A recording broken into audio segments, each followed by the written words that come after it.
बिस्मिल्लाहिर्रहमानिर्रहीम। अस्सलाम वालेकुम। हेवन एंड अर्थ व्लॉग की जानिब से ढेरों सारी दुआएं अपने देखने वालों को, अपने सुनने वालों को।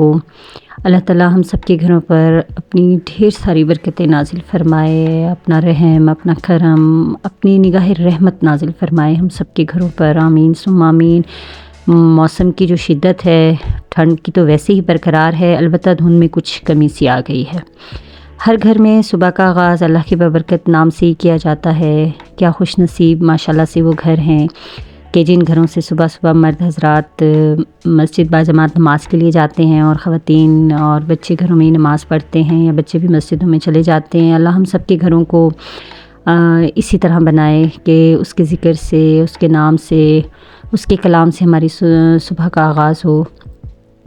नाश्ते के बाद फिर रूटीन। आज मैं क्लास नहीं जा सकी, मेरे बेटे की तबीयत ठीक नहीं थी, तो क्लास से तो मेरी हो गई है छुट्टी।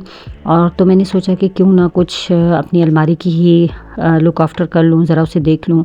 हम ख़वातीन हफ्ते में जब तक अलमारियाँ ना बनाए ना, तो मैं कहती हूँ शायद ही कोई ऐसे होते होंगे कि जिनकी बिल्कुल प्रॉपर रखी हुई होती हैं। अदरवाइज़ तो वो लाजमी उनकी तरतीब ख़राब हो ही जाती है।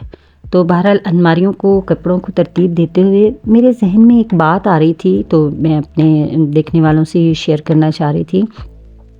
आजकल यूट्यूब पे बहुत से ऐसे व्लॉग्स भी आ रहे हैं, ऐसे मतलब बातें हो रही हैं, मैं सुन भी रही हूँ, देख भी रही हूँ कि जी अपने पुराने कपड़े आप सदका ना किया करें। आप जो है ना, बजाय सवाब कमाने के आपको गुनाह मिलता है और आप मुसीबतें ख़रीद के ले आते हैं। मैं सख्ती से इस बात की तरदीद करना चाहूँगी, बहुत सख्ती के साथ इस बात की तरदीद करना चाहूँगी। मेरे पास कोई बहुत ऑथेंटिक इल्म नहीं है, लेकिन अल्हम्दुलिल्लाह जो थोड़ा सा है ना, वो प्रॉपर और ऑथेंटिक इल्म है। हम अपने विज़न पर, अपने ख़्याल पर, अपने मामलात पर दीन इस्लाम की किसी चीज़ को और हज़ूर पाक सल्लल्लाहु अलैहि वसल्लम की किसी बात को हम कैसे डिसएग्री कर सकते हैं। मतलब आप देखें हमारे ईमान का लेवल क्या हो गया है कि मुझ पर कोई मुसीबत आ गई तो मैंने ये सोच लिया कि जी मैंने वो पुराने कपड़े सदका किए थे। सदका तो है ही रद्दे बला, वो तो है ही मुसीबतों को टालने के लिए। ये क्या बात है कि जी हमने कपड़े दे दिए तो हम पर फिर अल्लाह ताला ने सदका रखा क्यों है? अल्लाह ने कहा क्यों है कि आप अपने पुराने कपड़े दे दें? हज़रत उमर की मैं आपको हदीस सुनाती चलूँ। रिवायत है कि उन्होंने कहा जब आप एक लिबास पहने तो आप जो आपने नया पहना है आप उस पर अल्लाह का शुक्र अदा करें, वो दुआ पढ़ें लिबास पहनने की और पिछले लिबास को सदका कर दें। तो ये क्या बात हुई? मुझे ये बिल्कुल अच्छा नहीं लगा और मैं आप सबसे ये बात कहना चाहती हूँ कि सदका तो रद्दे बला है, वो तो मुसीबतों को टालने वाली चीज़ है। ये कॉन्सेप्ट कहाँ से आ गया कि जनाब अगर हम सदका करेंगे कपड़े नहीं देने चाहिए गरीब? आपने सदका करना है। मैंने अपने जो है ना, अब मैं ढूंढूं जाकर जनाब मेरे कौन, पहले तो बेस्ट है कि जो ज़रूरतमंद हो वो मुझ तक आए ही ना। देखिए ना, ईमान का लेवल तो ये कि हम उनकी चेहरों से उनको पहचान लें, उनकी ज़रूरतों का ख्याल रखें। मेरे सामने कोई हाथ आकर फैलाए क्यों कि भाई मेरा कपड़ा फट गया है या मुझे ज़रूरत है। पहले तो मेरे ईमान का लेवल चेक होना चाहिए ना कि मैं उसकी ज़रूरतों का ख़ुद ख्याल रखूं।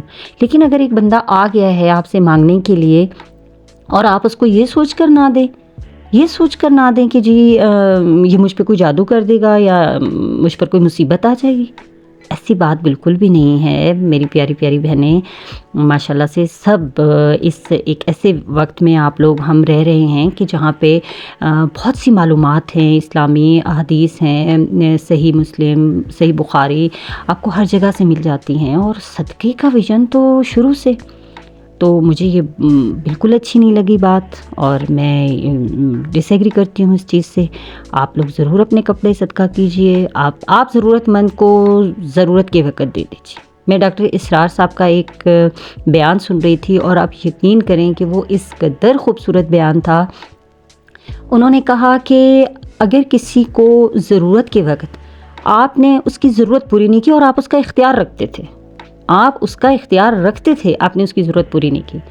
आप फ़िलासफ़र हो सकते हैं, आप तफसीर निगार हो सकते हैं, आप हाफ़िज़ कुरान हो सकते हैं, आप मुत्तकी हो सकते हैं, परहेज़गार हो सकते हैं, आप नेक नहीं हो सकते। तो नेकी का मेयार तो ये है تو پلیز اپنی نیکی کے معیار کو کم مت کیجیے. صدقہ رد بلا ہے اور یہ ہر صورت کرنا چاہیے. یہ نہیں دیکھنا چاہیے کہ آپ کس کو دے رہے ہیں اور اگر میں نے اسے دے دیا تو میرے پر مصیبت آ جائے گی. وہ چاہے بیچیں, وہ جو کریں, آپ کو کیا پتا کہ جو کپڑا وہ آپ سے لے کر گئے ہیں, اگر اس نے کپڑے والوں کے پاس وہ بیچ کر, آپ کو کیا پتا کہ اس نے اس سے اپنا ایک وقت کا کھانا لیا ہو, اپنے بچوں کا پیٹ بھرا ہو.